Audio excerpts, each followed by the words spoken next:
The train lurches at 70 miles an hour, lights flicker, and a line of men in canvas aprons fires letters into pigeonhole cases so fast it sounds like rain on a tin roof. Miss a slot and the mail for a whole town goes sideways. Hit your rhythm and you're a hero on wheels. Paid a premium to sort America in real time. That was the railway post office, one of 50 well-paid 1950s jobs that vanished almost without a trace. Now jump, hard left, into a bowling alley at midnight. Wood lanes shine, the crowd roars, and a teenager sprints behind the pins. He's dodging flying 10 pins, racking frames by hand, and walking out with a roll of cash that made school on Monday feel optional. A week later, machines erase him. And that's just the warm-up. In the next few minutes, you'll meet elevator operators who glided you to the penthouse like tuxedoed chauffeurs, switchboard aces who could connect an entire city with 2 chords and a smile, and salespeople who made a small fortune at your front door. Some of these roles paid above the national average, stacked with union scales, night premiums, or wild commissions. And then poof, automation, logistics, and lifestyle shifts wiped them from the map. Stick around, because the way these jobs died is as shocking as how well they paid. The next one? It involves molten lead, fingertip speed, and a paycheck you won't believe.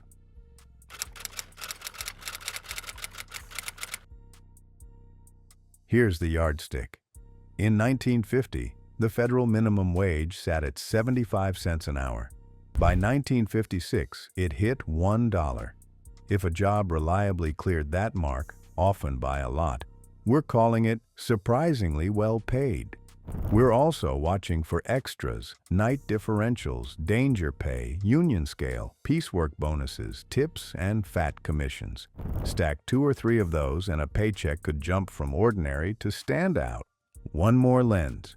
The typical American family in the mid-50s brought in roughly $4,000 to $5,000 a year.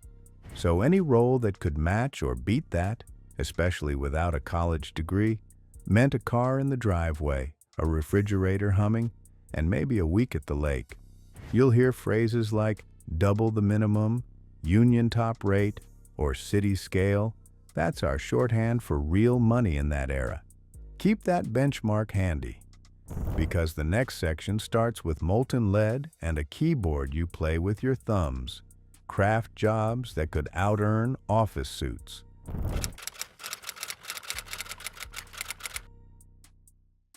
First comes automation, the quiet assassin. One day you're racking pins, the next an AMF pin spotter does it faster, safer, and never asks for a raise. Elevators learn to think for themselves.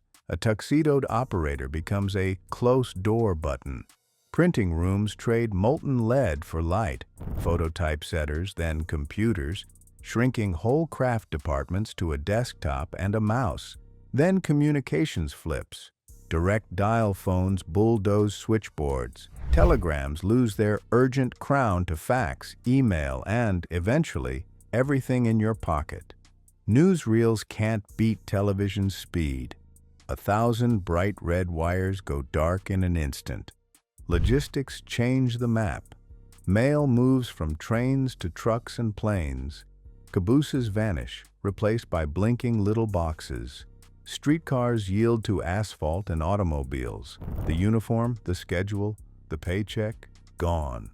Finally, lifestyle and retail drag the last domino. Refrigerators and supermarkets wipe out doorstep deliveries. Drive-thrus outpace car hops. Suburban malls starve downtown ushers and soda fountains. The pattern is ruthless but simple. Once a machine or a new habit removes the daily choke point a human once controlled, the job vanishes. Up next, the hottest room in the building, where words were cast from fire, and a skilled operator could pull a paycheck that would make a junior executive blink.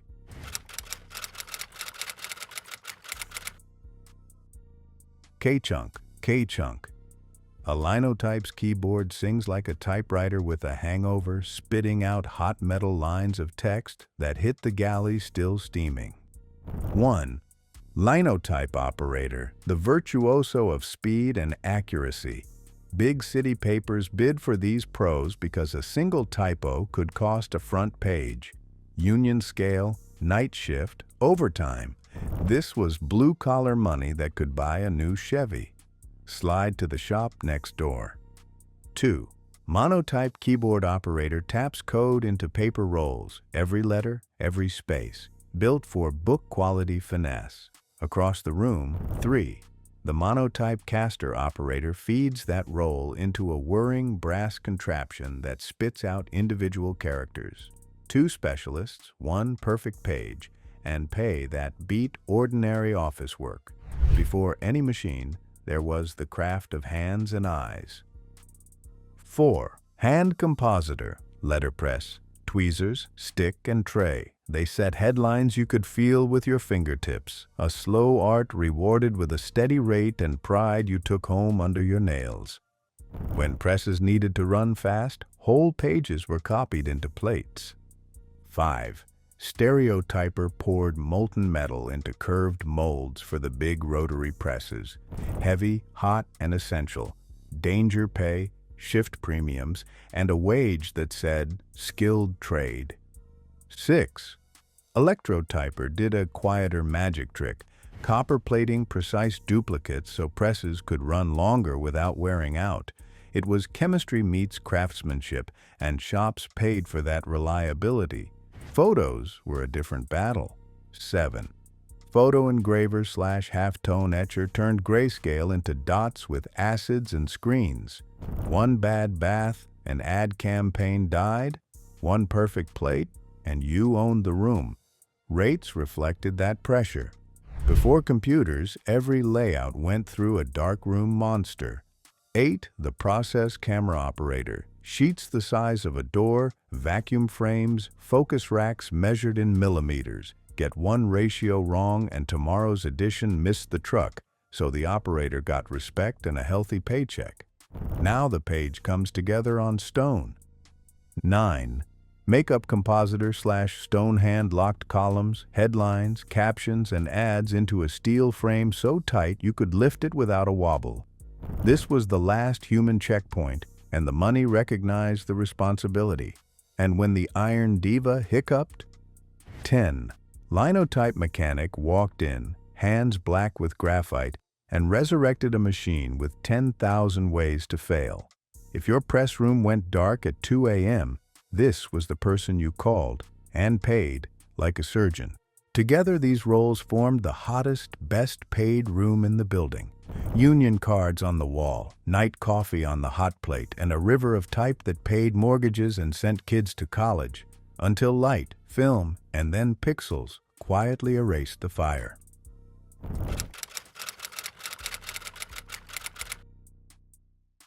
11. Key punch operator. Listen, clack, clack, ding. Every keystroke punches a rectangle into a stiff IBM card, your paycheck hiding in a forest of holes. The fast ones hit quota by lunch and banked overtime by dinner. Eyes on the verify light, fingers flying, they turn numbers into money, both yours and theirs. 12. Key punch verifier. Same room, different rhythm. Verifiers retyped every card to catch invisible errors that could wreck payrolls. It's calm until a mismatch bell screams. Then you're the hero who kept 3,000 people from missing rent. Quiet accuracy paid, especially on night shifts when the rush never stopped. 13. Tabulating EAM machine operator, the 407 maestro. A wall of dials, a river of cards, and 1 operator in charge. Flip the switch and the console chatters out totals, invoices, entire ledgers. You didn't code, you configured logic with cables and patience. When a run jammed at 2 a.m., the operator's premium rate clicked on. 14. Sorter operator, the deck wrangler. Sorting cards by 1 column at a time sounds simple until 2 million of them thunder through a machine that sneezes confetti when it jams. The best operators kept flow perfect, hands darting to clear pockets. Speed, stamina, and fewer errors meant bonuses and managers who knew your name. 15. Collator operator, the deck matchmaker. Need to marry inventory to prices or employees to hours.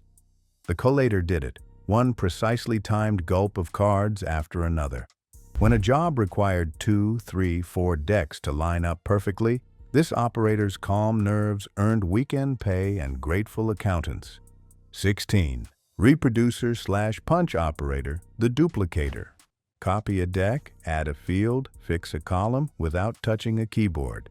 The reproducer made edits at machine speed. Shops paid for operators who could read a control panel like music and rescue a run without waking the night supervisor. Less chaos, more throughput, fatter envelopes. 17. Interpreter operator, translating holes to ink. Numbers meant nothing to a human until an interpreter stamped text across the top of each card. Think of it as subtitles for data. A good operator kept ribbons fresh, alignment true, and managers happy because they could finally read the river flowing past. 18. Plugboard wirer, EAM programmer. Before code was text, it was cables. Wire the plugboard wrong and the month-end totals lied. Wire it right and you just programmed payroll. This was brain work with a toolbox, and shops paid a premium for people who could debug with a fingertip and a squint. 19. Comptometer operator, the calculator artist. No display, no equals key. Just a keyboard the size of a tray and hands moving like a piano duet. The best could add columns by sound, rolling totals as fast as you could speak. Piece rates, speed contests, and prestige made this a sleeper hit job. 20. Addressograph operator, metal plates, mass mail. Before databases, a city's worth of addresses lived on embossed plates. Operators racked them into machines that hammered out mailers by the thousand. Keep the feed perfect, avoid double strikes, and your per-piece bonus stacked up. Direct mail was king, the addressograph was its crown. 21. Mimeograph ditto duplicator operator. Schools, churches, offices. If you remember purple ink, you remember this job. Cutting stencils, mounting drums, feeding reams without smearing was an art. Operators with a light touch could turn a hallway into a print shop and collect steady pay from endless just one more copy requests. 22. Photostat operator, instant copies before copy machines. A camera as big as a refrigerator swallowed your document and spit out shiny black paper with white letters. Exposure, chemistry, timing. The operator managed it like a bartender mixes a perfect drink.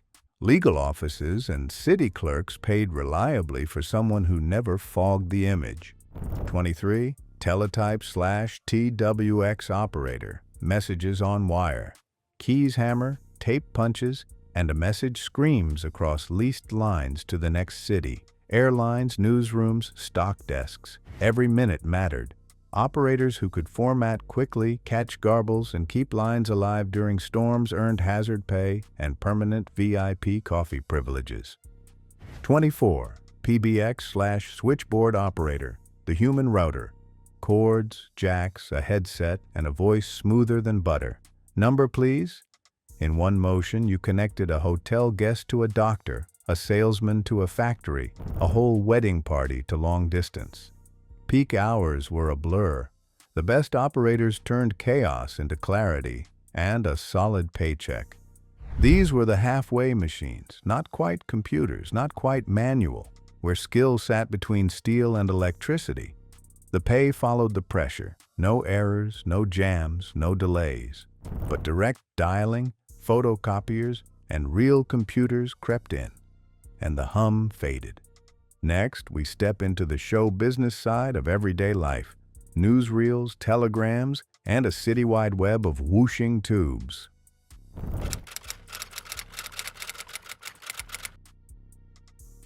25. Telegraph, Morse, operator. Click, pause, click, click. You're listening to lightning sing. The best ops could read code by ear, transcribing stock quotes and war news in real time. Railroads and newspapers paid for nerves of glass and fingers of steel until voice circuits and later data lines ended the symphony. 26. Telegram messenger, a cap, a satchel, and the heaviest footsteps in town. Births, deaths, war notices, good money for speed and discretion, often with tips that softened the news.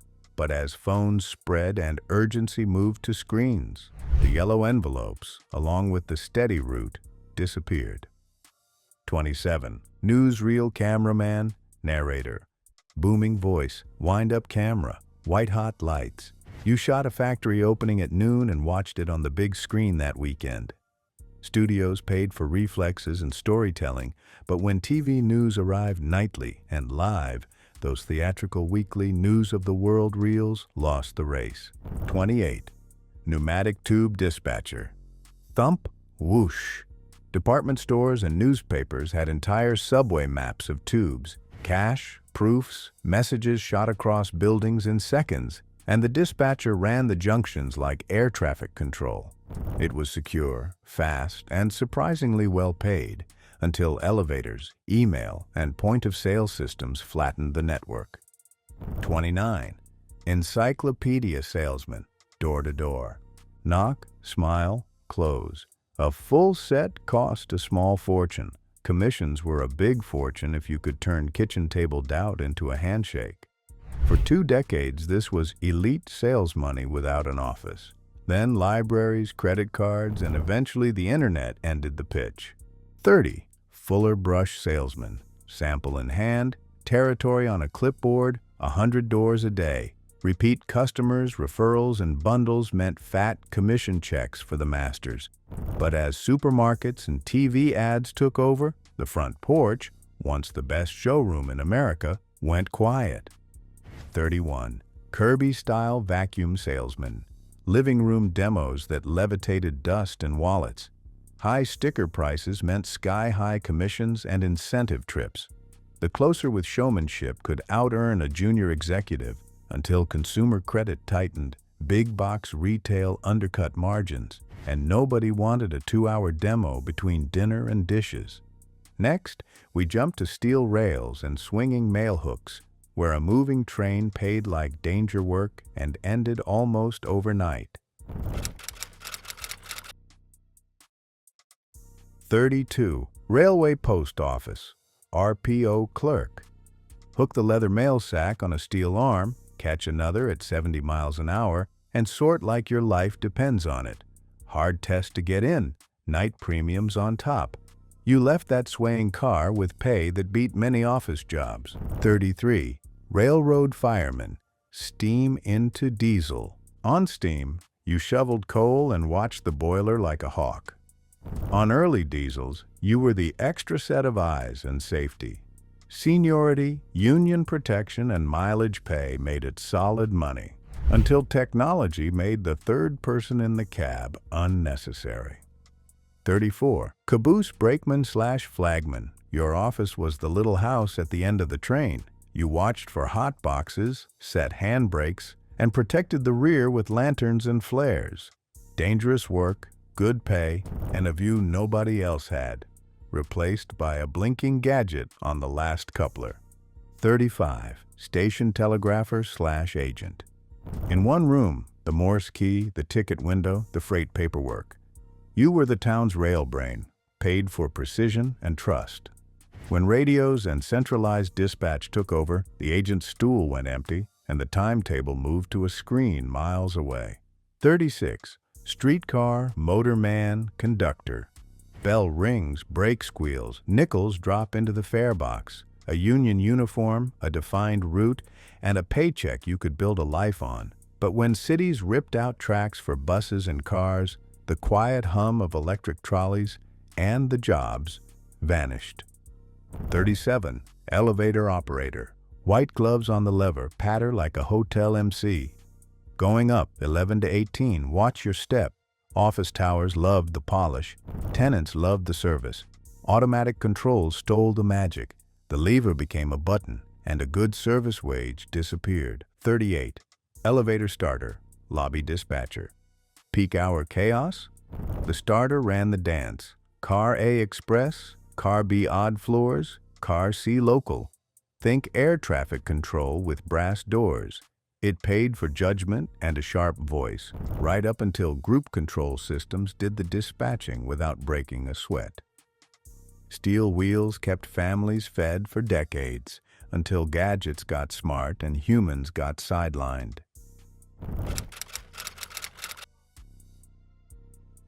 39. Flight engineer. 3 up front, pilot, co-pilot, and you, the system's brain. Gauges, fuel, electrics, pressurization. If it blinked, you babysat it. Long-haul pay, union contracts, per diem that fattened checks. Then jets got smarter, panels shrank, and the third seat vanished with a memo. 40. Airline flight navigator. Before satellites, you flew the stars. Sextant through a ceiling port, radio beacons humming, a pencil line across the ocean. Miss by a hair, miss a continent. Nail it, you earned bragging rights and premium pay. Inertial nav, then GPS ended the romance and the paycheck. 41. Milkman home dairy delivery. Clink of bottles at dawn, route book in the pocket, regular stops, steady tips, union benefits. Fridges got bigger, supermarkets got closer, and the porch went quiet. 42. Iceman. Blocks off the truck, tongs on the shoulder, a trail of melt down the stairs. Hot, heavy, reliable pay, until refrigerators turned ice day into every day. 43. Soda jerk. White paper hat, chrome spigots, perfect swirl on a Sunday. Your counter was the neighborhood's living room, and a busy Saturday felt like cash raining. Chains and self-serve killed the show.